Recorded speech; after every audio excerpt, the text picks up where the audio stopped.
ಜಿಲ್ಲಾಡಳಿತ, ಜಿಲ್ಲಾ ಪಂಚಾಯತ್ ವತಿಯಿಂದ ಚಾಮರಾಜನಗರದಲ್ಲಿಂದು ಹಮ್ಮಿಕೊಂಡಿದ್ದ ಜಗದ್ಗುರು ರೇಣುಕಾಚಾರ್ಯ ಜಯಂತಿ ಯುಗಮಾನೋತ್ಸವ ಕಾರ್ಯಕ್ರಮವನ್ನು ಚಾಮರಾಜನಗರ ರಾಮಸಮುದ್ರ ನಗರಾಭಿವೃದ್ಧಿ ಪ್ರಾಧಿಕಾರದ ಅಧ್ಯಕ್ಷ ಮೊಹಮ್ಮದ್ ಅಸ್ಗರ್ ಉದ್ಘಾಟಿಸಿದರು.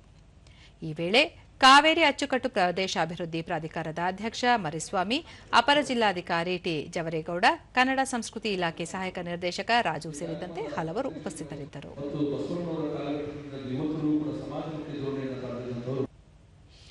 ಬಳಿಕ ಮೊಹಮ್ಮದ್ ಅಸ್ಗರ್ ಜಗದ್ಗುರುಗಳಾಗಿದ್ದ ರೇಣುಕಾಚಾರ್ಯರ ತತ್ವ ಚಿಂತನೆ ಸರ್ವರಿಗೂ ಅನುಕರಣೀಯ, ಅವರ ಆದರ್ಶಗಳನ್ನು ಎಲ್ಲರೂ ಪಾಲಿಸುವುದು ಅವಶ್ಯ ಎಂದು ಹೇಳಿದರು.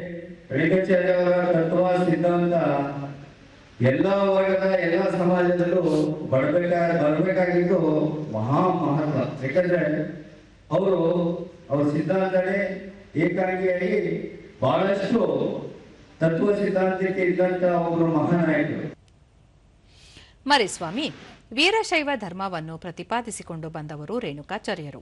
ಸಮಾಜದ ಅಸಮಾನತೆ, ಮೂಢನಂಬಿಕೆ, ಕಂದಾಚಾರಗಳನ್ನು ಸರಿಪಡಿಸುವಲ್ಲಿ ಶ್ರಮಿಸಿದ್ದರು ಎಂದರು. ಶಿವನ ಆರಾಧಿಸಬೇಕು ಅನ್ನೋ ದೃಷ್ಟಿಯಿಂದ ಇಷ್ಟಲಿಂಗವನ್ನ ಪೂಜಿಸಬೇಕು ಅನ್ನೋ ದೃಷ್ಟಿಯಿಂದ ರೇಣುಕಾಚಾರ್ಯ ಪ್ರತಿಪಾದಿಸಿದ್ದೇ ಇಷ್ಟಲಿಂಗವನ್ನ ಪೂಜೆ ಮಾಡತಕ್ಕಂಥದ್ದು.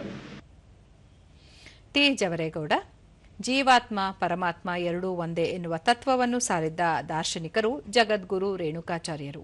ಅವರ ತತ್ವ ಚಿಂತನೆಗಳು ಆದರ್ಶನೀಯ, ಅವುಗಳನ್ನು ಅಳವಡಿಸಿಕೊಳ್ಳುವುದರ ಮೂಲಕ ಉದಾತ್ತ ಜೀವನ ಸಾಗಿಸಬೇಕಾಗಿದೆ ಎಂದು ಹೇಳಿದರು.